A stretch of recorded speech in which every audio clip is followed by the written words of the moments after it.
Bismillahirrahmanirrahim. Assalamualaikum warahmatullahi wabarakatuh. Innal hamdalillah nahmaduhu wa nasta'inuhu wa nastaghfiruhu wa na'udzu billahi min shururi anfusina wa min sayyiati a'malina. May yahdihillahu fala mudilla lahu wa may yudlilhu fala hadiya lahu. وأشهد أن لا إله إلا الله وحده لا شريك له وأشهد أن محمدا عبده ورسوله فقد قال الله تعالى عز وجل أعوذ بالله من الشيطان الرجيم يا أيها الناس اتقوا ربكم الذي خلقكم من نفس واحدة وخلق منها زوجها وبث منهما رجالا كثيرا ونساء واتقوا الله الذي تساءلون به والأرحام إن الله كان عليكم رقيبا. எல்லா புகழும் புகழ்ச்சியும் அகில உலகங்களையும் படைத்தாளுகிற அல்லாஹ் ஒருவனுக்கே உரித்தாகட்டும். அவனுடைய அன்பும் கருணையும் அகிலத்தின் அருட்கொடை இறுதி தூதர் நபிகளும் பெருமானார் ஸல்லல்லாஹு அலைஹி வஸல்லம் அன்னவர்கள் மீதும் அவருடைய குடும்பத்தார்கள் கிளையார்கள் உற்ற தோழர்கள் கியாம நாள் வரைக்கும் அவர்கள் காட்டிய வழிப்படி வாழ்ந்து மரணிக்கின்ற அனைவர்கள் மீதும் உண்டாகட்டுமாக. கண்ணியத்திற்குரிய சகோதரர்களே, இன்றைய ஜும்மாவுடைய சிந்தனையிலே யாசகம் குறித்த சில செய்திகளை உங்களுடைய கவனத்திற்கு கொண்டு வர ஆசைப்படுகிறேன்.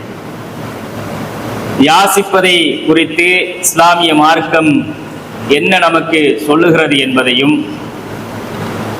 யாசிப்பதை அதை இஸ்லாமிய மார்க்கம் அனுமதித்திருக்கிறதா அல்லது தடை செய்திருக்கிறதா என்பதையும்,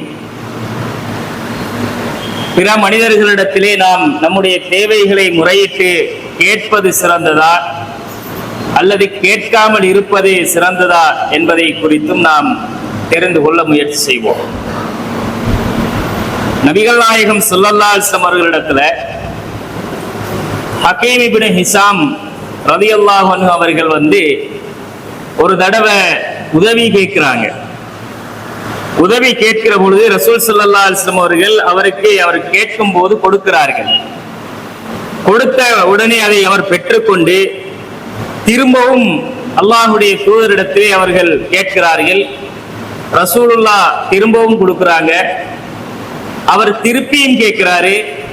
நபிகள் நாயகம் ஸல்லல்லாஹு அலைஹி வஸல்லம் அவர்கள் அதை மூணாவது தடவையும் கொடுத்து விட்டு ஹக்கீம் இப்னு ஹிஷாம் ரலியல்லாஹு அன்ஹு அவர்களிடத்திலே சொன்னார்கள், யா ஹக்கீம், இன்ன ஹாதல் மால ஹலிரத்துன் ஹுல்வா, இந்த மால் சொத்துகள் செல்வங்கள் என்பது அது பசுமையானது, இனிமையானது.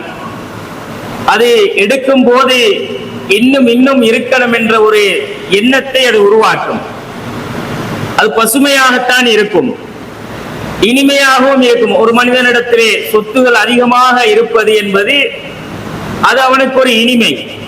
அப்ப இது அந்த மாதிரி தான் இந்த துனியாவில் இருக்குது ஹக்கீம் என்று சொல்லிவிட்டு ரசூலுல்லாஹ் சொன்னார்கள், ஃபமன் அகதஹு பிஸகாவத்தி நஃப்ஸின், போதும் என்ற உள்ளத்தோடு இதை பெற்றுக் கொள்ளுகிறாரோ, யார் பெற்றுக் கொள்ளுகிறாரோ அவருக்கு அல்லாஹு தஆலா பூரிக லஹு ஃபீஹி, அது கிடைக்க பெற்றதில் அல்லாஹ் அவருக்கு பரக்கத்தை செய்வார்.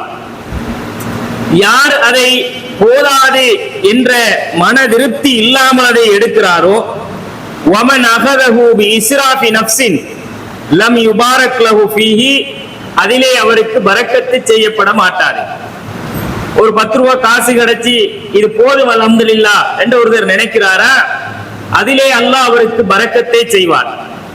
இது போதாது, இன்னும் கொஞ்சம் கொடுங்க, இன்னும் கொஞ்சம் கொடுங்க என்று யார் அதை போதும் என்ற உள்ளத்தோடு எடுக்காமல், இது நமக்கு பத்தல, இன்னும் கொஞ்சம் கிடைச்சனும் என்று அவர் அதை ஆசைப்பட்டு எடுக்க முற்படுகிறாரோ அதுல அவருக்கு ஒருபோதும் பரக்கத்து கிடைக்க மாட்டாது. எப்படி ரசூலுல்லாஹ் சொல்லுகிறார்கள் என்றால், கல்லதி யஅகுலு வலா யஸ்பஉ, சாப்பிட்டு வயிறு நிரம்பாதவ மாதிரிதான் அவன் அப்படின்னு ரசூலுல்லாஹ் சொல்லுகிறார்கள். உண்டும் வயிறு நிரம்பாதவனை போலத்தான் போதாது என்ற உள்ளத்தோடு அதிகமாக சொத்துக்களை செல்வங்களை எதிர்பார்ப்பதே. அப்படி யார் எதிர்பார்க்கிறார்களோ அவர்களுக்கு அதில் பரக்கத்து ஒருபோதும் கிடைக்க மாட்டாது என்று நபிகள் நாயகம் ஸல்லல்லாஹு அலைஹி வஸல்லம் அவர்கள் ஹக்கீம் இப்னு ஹிஸாம் ரலியல்லாஹு அன்ஹு அவர்களிடத்திலே சொல்லிவிட்டு சொன்னார்கள், ஹக்கீமே, அல் யதுல் உல்யா கைருன் மினல் யதிஸ் சுஃப்லா. எடுக்கிற கையை விட கொடுக்கின்ற கைதான் ஹக்கீமே சிறந்தது, உயர்ந்தது என்றார்கள். நீ வாங்குற இடத்துல இருக்காத, நீ அடுத்தவர்களுக்கு கொடுக்கக்கூடிய இடத்தில் இருக்க வேண்டும் என்பதை நபிகள் நாயகம் ஸல்லல்லாஹு அலைஹி வஸல்லம் அவர்கள் அவரிடத்திலே சொல்லுகிறார்கள். சொல்லிட்டு ஹக்கீம் இப்னு ஹிஸாம் ரலியல்லாஹு அன்ஹு அவர்கள் அல்லாஹ்வுடைய தூதரிடத்துல இத ரசூலுல்லாஹ் சொன்னதுக்கு பிறகு ஒரு வாக்குறுதியை கொடுத்தார்கள். அல்லாஹ்வுடைய தூதரே, இந்த சத்திய மார்க்கத்தை கொடுத்து அனுப்பிய அந்த அல்லாஹ் மீது சத்தியமாக நான் சொல்லுகிறேன், உங்களுக்கு பிறகு என்னுடைய மரணம் வரைக்கும் நான் யாரிடத்திலும் இதற்கு பிறகு எதையும் கேட்க மாட்டேன் அப்படின்னு அல்லாஹ்வுடைய தூதரிடத்திலே அவர்கள் சொல்லிவிடுகிறார்கள். சொன்னதுக்கு பிறகு ரசூலுல்லாஹ் மௌத்தாயிடுறாங்க. அதற்கு பிறகு அபூபக்கர் ரலியல்லாஹு அன்ஹுடைய ஆட்சி காலம் வருது. அதிலே ஹக்கீம் இப்னு ஹிஸாம் அவர்களுடைய வறுமையை கண்டு அரசாங்கமே அவரை கூப்பிடுது, நீங்க வந்து உங்களோட உரிமையை எடுத்துக்கங்க, ஜகாத்தை எடுத்துக்கொள்ளுங்க அப்படின்னு கூப்பிடுறாங்க. நான் வரமாட்டேன், எனக்கு தேவையில்லை அப்படின்னு மறுத்துட்டாரு. எடுத்துக்கொள்ளலாம். அவர் அந்த இடத்தில் தகுதியில் இருந்தால் அவருக்கு அரசாங்கம் அந்த பைத்து ஜகாத்துல இருந்து ஜகாத் நிதியை கொடுத்தால் அவர் எடுப்பதற்கு தகுதியுடையவர் தான். ஆனா ஹக்கீம் இப்னு ஹிஸாம் ரலியல்லாஹு அன்ஹு அவர்கள் அல்லாஹ்வுடைய தூதரிடத்துல, நான் என்னுடைய மரணம் வரைக்கும் உங்களுக்கு பிறகு இந்த செல்வத்தை யாரிடமும் வாங்க மாட்டேன், பெறமாட்டேன், யா ரசூலல்லாஹ், கேட்கவும் மாட்டேன் எடுத்தாங்க. அவருடைய ஆட்சி காலம் முடிஞ்சு அபூபக்கர் சித்திக் ரலியல்லாஹு அன்ஹுடைய மரணத்திற்கு பிறகு உமர் ரலியல்லாஹு அன்ஹு அவர்கள் ஆட்சிக்கு வராங்க. ஆட்சிக்கு வந்த பிறகு உமர் ரலியல்லாஹு அன்ஹு அவர்கள் வந்து ஹக்கீம் இப்னு ஹிஸாம் ரலியல்லாஹு அன்ஹு அவர்களை அழைக்கிறார்கள். யதுஉ ஹக்கீமன் இலல் அதாஇ, அவரை அழைத்து உங்க ஜகாத் இருக்குது, உங்கள் உரிமையை நீங்கள் எடுத்துக் கொள்ளுங்கள் என்று அழைப்பு கொடுக்கப்படுது. ஆனா ஃபயாபா, இவர் மறுத்துட்டாரு, எனக்கு தேவையில்லை அப்படின்னு மறுத்துட்டாரு. அப்ப உமர் ரலியல்லாஹு அன்ஹு அவர்கள் சொல்லுகிறார்கள், இந்த ஹக்கீம் இப்னு ஹிஸாமை நான் அழைத்து அவருடைய உரிமையை நான் கொடுக்கும் போது அவர் இதை மறுத்து விட்டார். ஆனால் இன்னி உஷீதுக்கும் யா மாஸரல் முஸ்லிமீன் அலா ஹக்கீம், ஹக்கீமுக்கு நான் கொடுக்கவில்லை என்று யாரும் நினைத்து விடாதீர்கள். அவர் கொடுக்கப்படுகின்ற இடத்தில் தகுதியில் இருக்கிறார். அவர் அழைக்கப்பட்டும் வருவதை மறுத்து விட்டார். அதற்கு நீங்களே சாட்சியாக இருந்து கொள்ளுங்கள் என்று உமர் ரலியல்லாஹு அன்ஹு அவர்கள் சொல்லுகிறார்கள். அவருடைய மரணம் வரைக்குமே எந்த ஒரு ஆட்சியாளர்களிடத்திலையும் அவர் போகவும் இல்லை. அவர்களாக அழைத்து கொடுத்ததை அவர் அந்த ஆட்சியாளர்களிடத்துல போய் எடுக்கவும் இல்லை என்று இந்த செய்தியில புகாரியில வரக்கூடிய 1472வது செய்தியில நாம பார்க்கலாம். கண்ணியத்திற்குரிய சகோதரர்களே, ரசூல் ஸல்லல்லாஹு அலைஹி வஸல்லம் அவர்கள் அவருக்கு சொன்ன அந்த ஒரே ஒரு உபதேசம் தான் அவருடைய உள்ளத்துல ஆழமாக ஒரு ஆணி, பசுமரத்திலே ஆணி அறைந்ததை போல இருந்தது. நீ கொடுக்கிற இடத்தில் இருக்க வேண்டும் ஹக்கீம், எடுக்கக்கூடிய இடத்தில் நீ இருக்கக்கூடாது. நீ கொடுப்பதுதான் எடுப்பதை விட சிறந்தது என்று அவர்களுக்கு ரசூலுல்லாஹ் சொன்ன ஒரு வார்த்தைக்காகத்தான் மௌத்து வரைக்கும் எடுக்காம இருந்தாங்க. எடுத்திருந்தாலும் தப்பு கிடையாது, ஏன்னா எடுக்கின்ற இடத்தில் தகுதியில் அவர் இருந்தார், அது குற்றம் கிடையாது. ஆனால் ரசூலுல்லாஹ் சொன்னதுக்கு பிறகு அவராக ஒரு வாக்கு கொடுத்தார். பாத்தீங்களா, அல்லாஹ் மீது ஆணையாக உங்களை இந்த சத்திய மார்க்கத்தை கொடுத்து அனுப்பி அல்லாஹ் மீது சத்தியமாக நான் மரணம் வரைக்கும் உங்களுக்கு பிறகு யாரிடத்திலும் இதை கேட்கவும் மாட்டேன், பெறவும் மாட்டேன் என்றாரு. அப்படியே வாழ்ந்தாரு. அந்த ஒரு தன்மான உணர்வோடு மரணம் வரைக்கும் அவர்கள் இருந்தார்கள் என்பதை இந்த செய்தி நமக்கு சொல்லுகிறது. அதே போல நபிகள் நாயகம் ஸல்லல்லாஹு அலைஹி வஸல்லம் அவர்கள் சொல்லக்கூடிய ஒரு செய்தி திர்மிதியில 2326வது செய்தியில நீங்க பார்க்கலாம். நபிகள் நாயகம் ஸல்லல்லாஹு அலைஹி அவர்கள் சொல்லுகிறார்கள், மன் நஸலத் பிஹி ஃபாக்கத்துன், யாருக்காவது வறுமை வந்து ஃபஅன்ஸலஹா பின்னாசி, பிறகு அதை மனிதர்களிடத்திலே அவர் போய் முறையிட்டு, எனக்கு இந்த மாதிரி வறுமை வந்துருச்சு, ரொம்ப கஷ்டத்துல இருக்கிறேன், எந்த கஷ்டத்துக்கு நீங்க உதவுங்க என்று மனிதர்களிடத்திலே அதை யார் முறையிடுகிறாரோ, கஷ்ட நஷ்டம் என்பது துனியாவில் எல்லாருக்கும் மாறிதான். ஒரு நேரம் நல்லா இருப்பாரு, இன்னொரு நேரம் நஷ்டா போயிருவாரு. தனக்கு ஏற்பட்ட இந்த வறுமையை தான் மனிதர்களிடத்திலே போய் முறையிட்டு யார் கேட்கிறாரோ அவருக்கு லம் துசத்த பாக்கத்துஹு, அல்லாஹ் அவருடைய அந்த வறுமையை ஒரு போதும் கஷ்டத்தை நீக்க மாட்டார். அவருக்கு வறுமை என்பது நீடித்து நிலைத்துக் கொண்டே இருக்கும் என்பதை ரசூலுல்லாஹ் சொல்லுகிறார்கள். அந்த வறுமை அவருக்கு அடைக்கப்பட மாட்டாது. வமன் நஸலத் பிஹி ஃபாக்கத்துன், யாராவது ஒருவருக்கு வறுமை ஏற்பட்டு ஃபஅன்ஸலஹா பில்லாஹி, அல்லாஹ்விடத்தில் அவர் முறையிடுறாரு, யா அல்லாஹ் நல்லா வாழ்ந்த, யா அல்லாஹ் நல்ல வசதி வாய்ப்போட இருந்த, யா அல்லாஹ் இப்ப எனக்கு இந்த கஷ்டம் வறுமை என்பது வந்துட்டு, யா அல்லாஹ் இந்த வறுமையை நீ நீக்கு ரஹ்மானே என்று தன்னுடைய வறுமையை கஷ்டத்தை படைத்தவனோடு முறையிடுகிறார். அப்படி யார் தனக்கு ஏற்பட்ட வறுமைக்காக அல்லாஹுவை நெருங்குகிறாரோ, அல்லாஹ்விடத்தில் தன் வறுமையை முறையிட்டு கேட்கிறாரோ, ஃபயூசிகல்லாஹு லஹு பிரிஸ்கின் ஆஜிலின் அவ் ஆஜிலின், அல்லாஹ் தஆலா அவருக்கு அந்த மாதிரி முறையிட்டதற்காக வேண்டி அவருடைய கஷ்டத்தை அல்லாஹ் நீக்குவான். அவருடைய கஷ்டத்தை அல்லாஹ் தஆலா மிக விரைவில் நீக்குவான். அல்லது ஒரு குறிப்பிட்ட தவணைக்கு, ஒரு குறிப்பிட்ட காலத்துக்கு அல்லாஹ் அந்த கஷ்டத்தை இல்லாமல் ஆக்கி விடுவார் என்று நபிகள் நாயகம் சொல்லி காட்டுறாங்க. அப்போ தனக்கு ஏற்படுகிற வறுமை என்பது, உலகத்துல எல்லா மனுஷனும் கஷ்டத்துக்குள்ள வாழ்றவன் தான், எல்லாரும் சுகபோக வாழ்க்கை வாழ்றவங்க இல்லை. ஆனா தனக்கு ஏற்படுகிற கஷ்டம் வறுமை என்பதை ஒவ்வொரு மனிதனும் அல்லாஹ்விடத்தில் முறையிடுகிறவனாக இருக்க வேண்டும். நாம போய் அந்த ஆதியார பார்த்தா அவர் நம்ம கஷ்டத்தை நீக்கிடுவாரு என்று நினைச்சிடக்கூடாது. நாம போய் அந்த ஆதியார்கிட்ட நம்ம கஷ்டத்தை சொன்னா அவர் எதையாச்சும் பார்த்து கொடுப்பாரு, அதை வச்சு நாம எதையாச்சும் பண்ணலாம் என்று எதிர்பார்க்க கூடாது. அப்படி எதிர்பார்ப்பதை நிறுத்திவிட்டு எந்த மனிதன் தன் கஷ்டத்தை அல்லாஹ்வோடு தொடர்பு கொண்டு இறைவனிடத்தில் முறையிடுகிறாரோ அல்லாஹ் அதை கேட்பான். அவருடைய கஷ்டத்தை அல்லாஹ் உள்வாங்கிக் கொண்டு அவருக்கு ஒரு குறிப்பிட்ட காலம் வரைக்கும் அந்த கஷ்டத்தை நீக்குவான் என்று ரசூலுல்லாஹ் சொன்னார்கள். அல்லது அவசரமாகவே அதை அல்லாஹ் நீக்கி விடுவான் என்றும் சொன்னார்கள். அப்ப உலகத்துல நாம் வாழுகிற வாழ்க்கையில் நமக்கு அல்லாஹ் தஆலா பொருளாதாரத்தை ரெண்டு விதமாக தந்திருப்பான். ஒன்று தன்னிறைவு பெற்ற வாழ்க்கையை தந்திருப்பான், அல்லது நாம் அடிமட்ட வாழ்க்கை வாழுகிறவர்களாக இருப்போம். இந்த ரெண்டுக்கும் இடையில் வாழுகிற ஒரு சமுதாயமும் இருப்பார்கள். ஆக உச்சகட்ட செல்வமும் இல்லை, ஆக அடிமட்ட வறுமையும் இல்லை. ஆனா அவங்க ஏதோ அல்லாஹ் அவர்களை நல்ல முறையில வச்சிருக்கிறான் என்று உணர்கிற அளவுக்கு அவர்களுடைய வாழ்க்கை இருக்கும். ஆனா இந்த அடிமட்டத்திலே இருக்கிறவர்கள் இருக்கிறார்களே, ஆக கீழ்நிலையில் இருப்பவர்களை தான் சமுதாயத்திலே ஃபக்கீர்கள் என்று நாங்கள் சொல்லுகிறோம். ஃபக்கீர் என்றா யாரு? அவன் வெட்கத்தை விட்டு தன் வறுமையை மனிதர்கள்ட்ட சொல்லி கேட்கிறவன். மிஸ்கீன் என்றவங்க தான் நடுநிலையாக இருப்பார்கள்.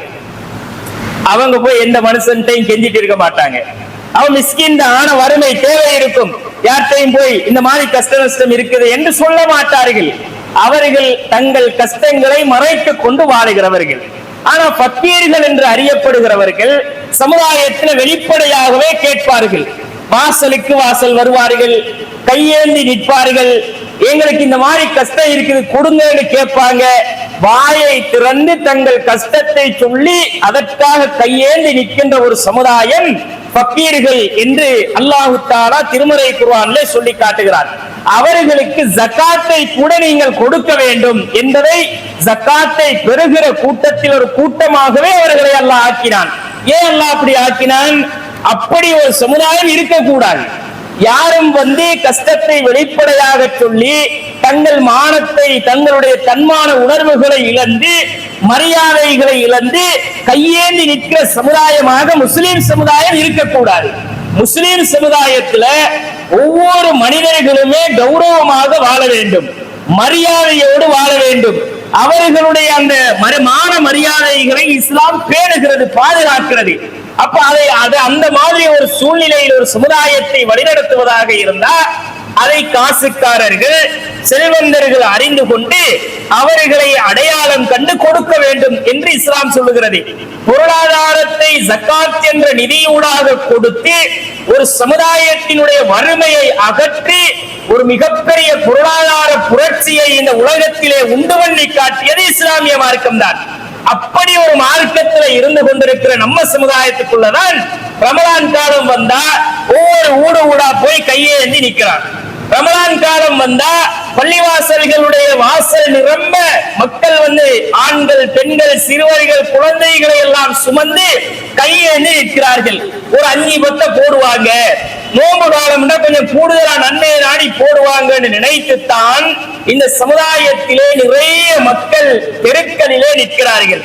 கண்ணியத்திற்குரிய சகோதரர்களே, அந்த சமுதாயத்தை அடையாளம் கண்டு நீ கையேந்தாதே, யாசகம் கேட்காத.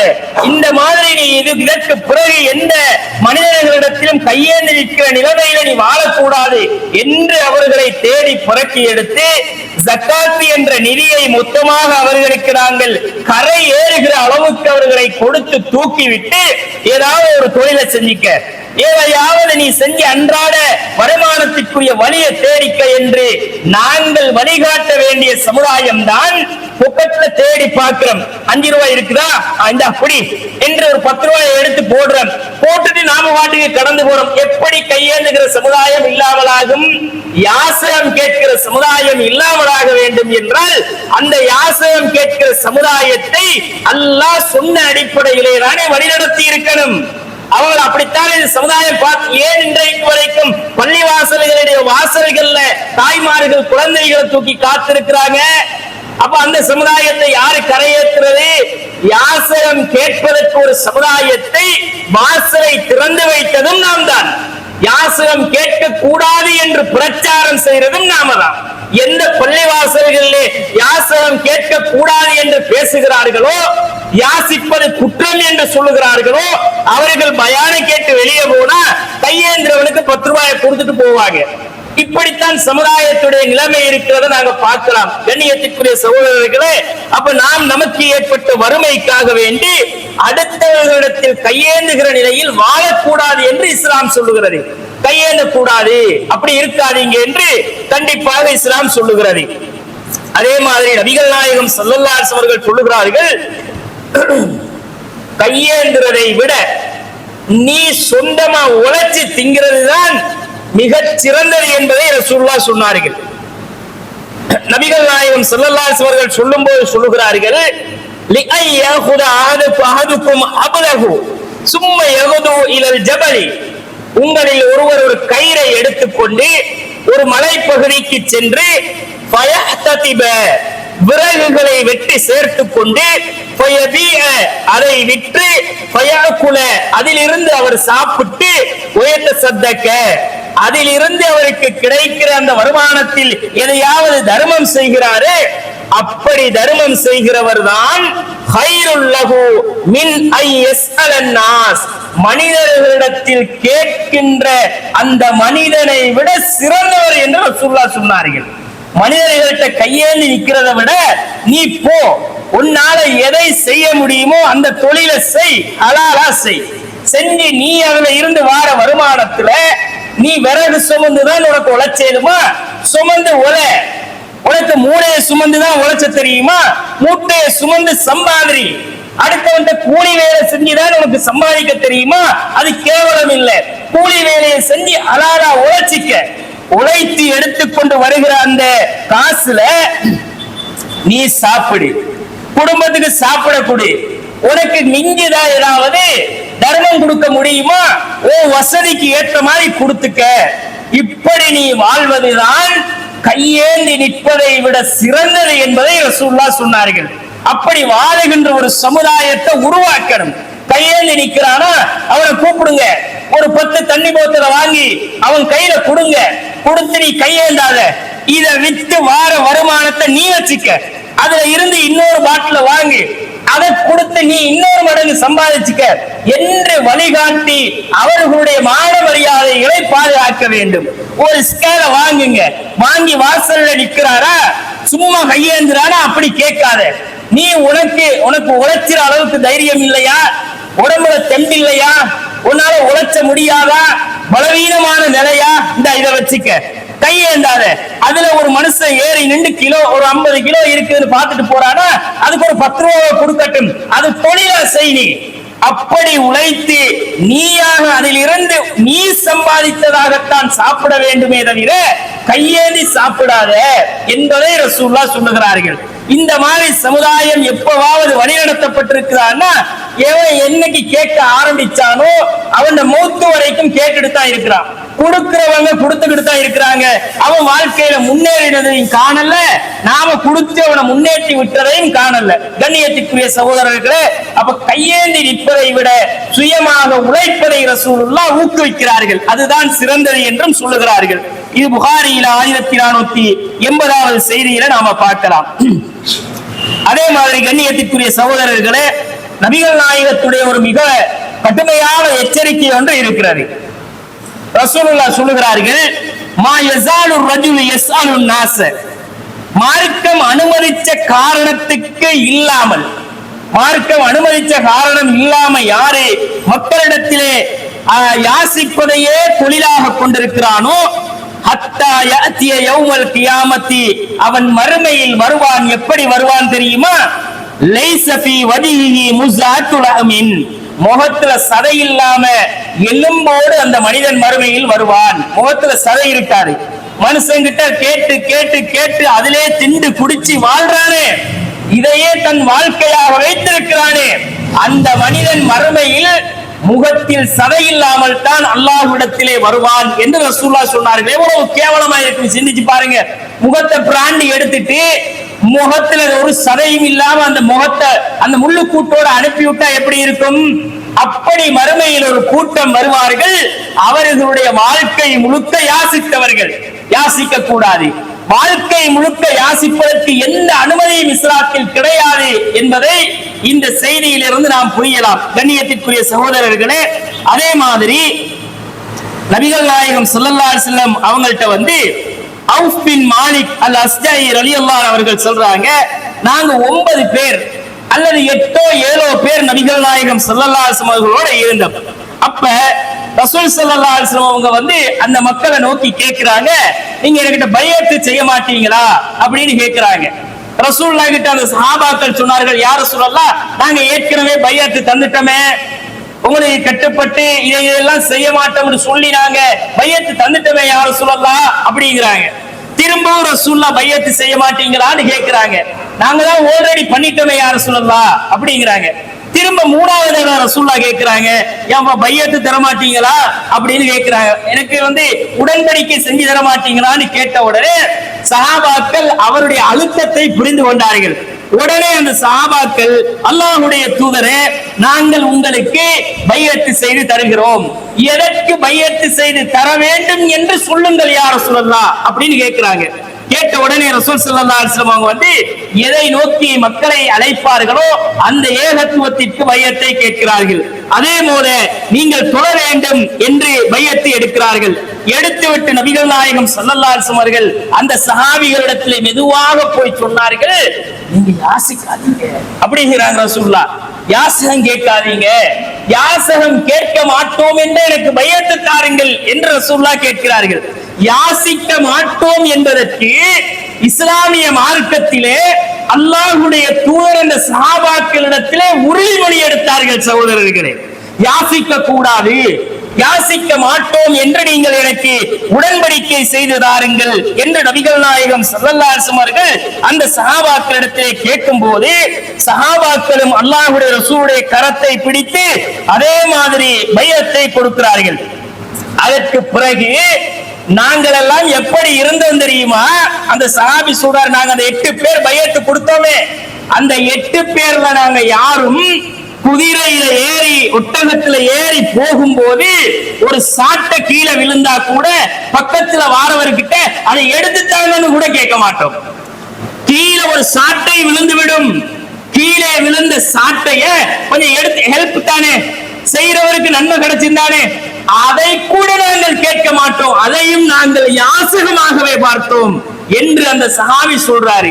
அப்படி ரசூலுல்லாஹ் எடுத்த உடன்படிக்கைக்கு அந்த அளவு கட்டுப்பட்டு வாழ்ந்த ஒரு சமுதாயம் தான் இஸ்லாமிய சமுதாயம். சகோதரர்களே, அப்படி ஒரு தன்மான உணர்வோடு வாழ வேண்டும் என்பதை தான் இஸ்லாமிய மார்க்கம் நமக்கு வழிகாட்டுகிறது. நம்மிடத்தில் உறுதிமொழி எடுத்து அந்த உடன்படிக்கையில் நீங்கள் வாழுங்கள் என்று சொல்லுகிறது. கண்ணியத்திற்குரிய சகோதரர்களே, அதே மாதிரி நபிகள் நாயகம் ஸல்லல்லாஹு அலைஹி வஸல்லம் சொல்லக்கூடிய செய்தி முஸ்லிம் 1883வது செய்தியில நீங்க பார்க்கலாம். யார் மக்களிடத்துல யாசகம் கேட்டு தங்கள் செல்வத்தை பெருக்கிக் கொள்ள நினைக்கிறார்களோ, மன் சஅலன் நாஸ அம்வாலஹும் தகஸ்ஸுரன், தங்களுடைய பொருளாதாரத்தை சேமித்துக் கொள்வதற்காக அதிகப்படுத்திக் கொள்வதற்காக யாராவது மனிதர்களிடத்திலே யாசித்தால், அப்படி யாசிக்கிறவன் அவன் நரகத்தினுடைய ஒரு நெருப்பு கங்கை தான் பிச்சை கேட்கிறான் என்று நபிகள் நாயகம் ஸல்லல்லாஹு அலைஹி வஸல்லம் சொன்னார்கள். அவர்கிட்டையும் கேட்டு இவர்கிட்டையும் கேட்டு அவர்கிட்டையும் கேட்டு பல பேர்கிட்டையும் கேட்டு தெரு தெருவா கேட்டு திரிகிறானா, கேட்க கேட்க 1000 5000 ஆகும், 5000 10,000 ஆகும் என்று நினைச்சு கேட்கிறானா, இவன் நரகத்தினுடைய நெருப்பு கங்குகளை தான் சேமிக்கிறான் என்று ரசூலுல்லாஹ் சொன்னார்கள். கண்ணியத்திற்குரிய சகோதரர்களே, எவ்வளவு பெரிய எச்சரிக்கை சிந்தித்து பாருங்கள். ஆனால் சமுதாயத்திலே சர்வ சாதாரணமாக இதை நாம் பார்க்கிறோம். கண்ணியத்திற்குரிய சகோதரர்களை கேட்கக்கூடாது, கேட்பதை இஸ்லாம் கண்டிக்கிறது என்று தெரிந்த சமுதாயத்திலேயே யாசகம் குடிகொண்டிருக்கிறது என்றால் இது மிகப்பெரிய ஒரு பிழை. சகோதரர்களே, சமுதாயத்திலே யாசிப்பவர்கள் இருக்கக்கூடாது என்பதற்காகத்தான் ஜக்காத்தை இஸ்லாமிய சமுதாயத்திற்கு அல்லாஹ் 5 பெரும் கடமைகளில் ஒன்றாக ஆக்கினான். சகோதரர்களே, ஆனால் நம்ம சமுதாயத்தை கேட்கிறவர்கள் இன்னும் குறையவும் இல்லை, அவர்கள் கரையேறவும் இல்லை. அது பாவம் தீமை என்று தெரிந்து அதை செய்து கொண்டிருக்கிற மக்களும் இருக்கிறார்கள். ஆனால் கண்ணியத்திற்குரிய சகோதரர்களே, யாசிப்பதற்கு இஸ்லாம் ஒரு கட்டத்திலே நமக்கு அனுமதி தருகிறது. சகோதரர்களே, யாருக்கு யாசிப்பதற்கு அனுமதி என்று கேட்டால், நீங்க பிச்சை கேட்கலாம், அது நம்ம சமுதாயத்தில் பிச்சை என்று பார்க்கப்பட்டாலும் ரசூலுல்லாஹ் 3 நபர்களுக்கு அனுமதி கொடுத்தார்கள். 3 சந்தர்ப்பத்தில் தான் கேட்கிறமே தவிர, அந்த 3 சந்தர்ப்பத்தை தவிர வேற எந்த சந்தர்ப்பத்திலையும் எந்த மனிதனிடத்திலும் யாரும் கேட்கக்கூடாது. நபிகளார் ஸல்லல்லாஹு அலைஹி வஸல்லம் அவர்கள் சொல்லுகிறார்கள், யா கபீசா, கபீசாவே, இன்னல் மஸ்அலத லா தஹில்லு இல்லா லிஅஹதின் ஸலாஸத்தின், 3 நபர்களுக்கு தான் கபீசா, பிற மனிதர்களிடத்தே கையேந்தி நின்று யாசிப்பதற்கு அனுமதி இருக்கிறது. அதில் ஒருவர் யார்? ரஜுலின் தஹம்மல ஹமலத்தன், ஒருவன் இன்னொரு மனிதனுடைய அந்த கஷ்டத்தை பொறுப்பெடுத்துக் கொண்டு வருகிறான். அவன் அடுத்தவனுக்காக பொறுப்பேற்றுக் கொண்டு வரக்கூடிய ஒருவன் அடுத்தவருடைய இழப்பீட்டு தொகையை நான் அடைக்கிறேன், இவர் கடனா அதை நான் அடைக்கிறேன்ப்பா, உங்க கடனா நான் அடைக்கிறேன், இவருக்கு கஷ்டமா, இவர் வந்து மாட்டிக்கிட்டாரா, ஏதாச்சும் உள்ள பிரச்சனையில முடிச்சுக்கிட்டு இருக்கிறாரா, அதை நான் பொறுப்பெடுத்துக்கிறேன். ஒருத்தர் வந்து ஒருவனுடைய அந்த இழப்பீடை சுமந்து கொண்டு வருகிறார். அவருக்கு அல்லாஹ்வுடைய தூதர் சொல்லுகிறார்கள், அந்த மனிதனுக்கு அடுத்தவர்களிடத்திலே அந்த இழப்பீட்டு தொகையை அடைப்பதற்காக யாசகம் கேட்பதற்கு அனுமதி இருக்கிறது. ஹத்தா யுஸீபஹா, அந்த இழப்பீட்டு தொகையை அடைக்கின்ற வரைக்கும் அவருக்கு யாசகம் கேட்கலாம். இப்ப நான் இவர கடன் ஒன்று இருக்கு, ஒரு 10 லட்சம் ரூபாய் கடன் இருக்கு. அந்த கடனுக்காக வேண்டி, அப்படியா உங்க கஷ்டமா, சரி நான் பேசி பார்க்கிறேன் அப்படின்னு நான் அவர்கிட்ட வாக்கு கொடுத்துட்டு நான் இவர்கிட்ட போறேன். அவர் வசதியா இருக்கிறாரு. நான் இப்ப கேட்க போறது என்ன? யாசகம். யாருக்காக கேட்க போறேன்? இந்த மனுஷனுக்காக கேட்க போறேன். அவருக்காக நான் பொறுப்பேற்றுக் கொண்டு வந்த காரணத்தினால் அதற்காக அவருடைய கடனை அடைப்பதற்கு நான் பலரிடத்திலும் யாசகம் கேட்கலாம். ஒரு மனுஷன் வாழ இடம் இல்லாம இருக்கிறானா, குடிசையில உடைஞ்ச வீட்டுல வாழ்றானா, அந்த மனுஷனுக்கு வாழ்றதுக்கு ஒரு இடத்தை கட்டி கொடுக்கணுமா, அதை நான் பார்க்கிறேன். பார்த்துட்டு சரி நான் பார்த்து பண்ணி கொடுக்கிறேன் என்று பொறுப்பெடுக்கிறேன். அதற்காக நான் பலரிடத்திலும் யாசகம் கேட்கலாம். அது எனக்காக நான் கேட்கவில்லை. எனக்கு நான் கேட்டு பொருளாதாரத்தை சேர்த்து உண்டு கொடுப்பதற்கு கேட்கல, அடுத்தவனுக்காக கேட்டுக் கொண்டிருக்கிறேன். இதற்கு இஸ்லாமிய மார்க்கத்திலே அனுமதி உண்டு என்று ரசூலுல்லாஹ் சொன்னார்கள். 10 லட்சம் சேர்ந்துருச்சா, கடனை அடைச்சாச்சா, அதுக்கு பிறகு கேட்க கூடாது. அவர் அந்த சாப்டர் க்ளோஸ். அதோட ஒரு வீடு உடைஞ்சு விடுவதா, அதை கட்டி கொடுக்க போறேன்னா அதுக்காக நான் சேமிக்க வேண்டிய தொகையை சேர்த்துட்டேன்னா அதுக்கு பிறகு ஒரு ரூபாய் கூட அடுத்தவன்ட்டு போய் கேட்க கூடாது என்பதை அல்லாஹ்வுடைய தூதர் ஸல்லல்லாஹு அலைஹி வஸல்லம் அவர்கள் சொல்லுகிறார்கள். சொல்லிவிட்டு நபிகள் நாயகம் சொன்னார்கள், வரஜுலின், இன்னொரு மனிதன் இருக்கிறார், அசாபத்ஹு ஜாயிஹத்துன், ஒரு இயற்கை அனர்த்தத்திலே அவன் பாதிக்கப்பட்டு விட்டான். வெள்ளம் வந்துருச்சு. இன்னைக்கு நாட்டில் நடந்த வெள்ளம் எல்லாம் தெரியும் தானே. வெள்ளத்துல அடிபட்டு மொத்தமா எல்லாம் போன வரலாறுகளை எல்லாம் நாம பார்த்திருக்கிறோம். ஒரு பெரிய சுனாமி வந்துருச்சு, ஏதோ ஒரு பூகம்பம் வந்துருச்சு. இயற்கை அனர்த்தங்களால் பாதிக்கப்பட்டு நெருக்கடியான நிலையிலே உண்ண குடிக்க வழி இல்லாமல், இருப்பதற்கு இடம் இல்லாமல் ஒரு மனிதன் நிற்கிறான். அந்த மனுஷனுக்காக வேண்டி நாம போய் மற்றவங்கள்ட்ட யாசிக்கலாம், அல்லது அந்த மனிதனே அடுத்தவர்களிடத்திலே தன் தேவையை நிவர்த்தி செய்து கொள்வதற்காக வேண்டி இந்த மாதிரி மொத்தமா போயிருச்சுப்பா, எனக்கு இருக்க நிக்க ஒரு இடம் இல்ல, புள்ள குட்டியை நிக்க வைக்கிறதுக்கு தங்க வைக்கிறதுக்கு ஒரு இடம் இல்ல, சாப்பிட குடிச்ச வழி இல்ல என்று தன் கஷ்டத்தை சொல்லி அப்போது அவன் யாசிக்கலாம். அது யாசகம் ஆகாது. தன் தேவைக்காக வேண்டி அவன் கேட்பதற்கு ரசூலுல்லாஹ் அனுமதிக்கிறார்கள். அப்படியான நிலையில் நீங்கள் கேட்கலாம். அந்த தேவை முடிந்து விட்டால் பிறகு கேட்கக்கூடாது. ஒரு ரூபாய் காசு கூட நீ அடுத்தவன்ட்ட கேட்க கூடாது என்று நபிகள் நாயகம் ஸல்லல்லாஹு அலைஹி வஸல்லம் அவர்கள் சொல்லுகிறார்கள். சொல்லி நபிகள் நாயகம் ஸல்லல்லாஹு அலைஹி வஸல்லம் அவர்கள் இன்னொரு மனிதருக்கு யாசகம் கேட்க அனுமதிக்கிறார்கள். இன்னொருவர் வறுமைக்கு ஆட்பட்டவர், அவருடைய கூட்டத்தார்ல அவர் வறுமையால பாதிக்கப்பட்டிருக்கிறாருங்கிறத அவருடைய சமூகத்துல ஒரு 3 பேர் ரொம்ப கஷ்டமா இருக்கிறாங்கப்பா, தின்ன குடிச்ச கூட வழி இல்ல, வீடு வாசலே இல்லாம இருக்கிறாரு, கூலிக்கு தான் இருக்கிறாரு, அன்னைக்கு தேடுறது கூட பத்தல்ல, புள்ள குட்டி வேற இருக்குது. இப்படி அவருடைய கஷ்டங்களை சொல்லி 3 நபர்கள் சாட்சி சொல்லுகிறார்கள். நமக்கு பார்த்தாலே விளங்கும். ஊருக்குள்ள உலகத்துக்கு நம்மளோட வாழ்றவனை பார்த்தா தெரியும், அவன் கஷ்டத்துலதான் இருக்கான்னு வெளிப்படையாவே தெரியும். அந்த மனிதன் அப்படி ஒரு நிலையில் இருந்தால் தன்னுடைய வறுமையை அடுத்தவர்கிட்ட சொல்லி கேட்கலாம். அதற்கு இஸ்லாமிய மார்க்கம் அனுமதிக்கிறது. அவன் தேவை பூர்த்தி அடைந்து விட்டால் ரசூலுல்லாஹ் சொன்னார்கள், இதற்கு பிறகு எந்த மனிதனும் யாரிடத்திலும் யாசகம் கேட்க கூடாது, அப்படி யாசிப்பது ஹராம் என்று ரசூலுல்லாஹ் சொன்னார்கள். ஃபமா சிவாஹுன்ன மினல் மஸ்அலதி யா கபீஸா, இந்த 3 சந்தர்ப்பங்களை தவிர, இந்த 3வரை தவிர நாங்கள் ஏனைய சந்தர்ப்பத்திலே யாசகம் கேட்பது என்பது சுஹ்தன், அது தடை செய்யப்பட்டிருக்கிறது. கபீசா, அப்படி அவர் யாசகம் கேட்க சென்றால் யஅகுலுஹா சாஹிபுஹா சுஹ்தன், அவர் ஹராத்தை தான் திம்பார் என்றார் ரசூலுல்லாஹ். எனவே கண்ணியத்திற்குரிய சகோதரர்களே, இதை நாம் நம்முடைய கவனத்திலே வைத்துக் கொள்ள வேண்டும். யாசகம் கேட்பதற்கு எந்த கட்டத்திலும் எந்த மனிதனுக்கும் அல்லாஹ்வுடைய ரசூல் அனுமதி கொடுக்கவில்லை.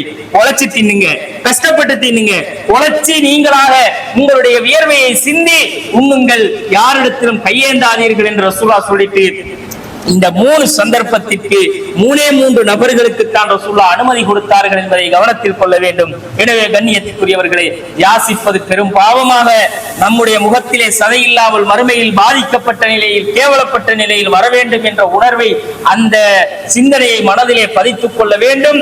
நம்முடைய சமுதாயத்திற்கு உணர்த்தப்பட வேண்டும். அவர்களை அந்த நிலையிலிருந்து மீட்கக்கூடிய பொறுப்பை நம்முடைய ஊர்களிலே, சமூகங்களிலே இருக்கின்ற செல்வந்தர்கள் சுமந்து கொள்ள வேண்டும் என்பதை நினைவூட்டி விடைபெறுகிறேன். அஸ்ஸலாமு அலைக்கும்.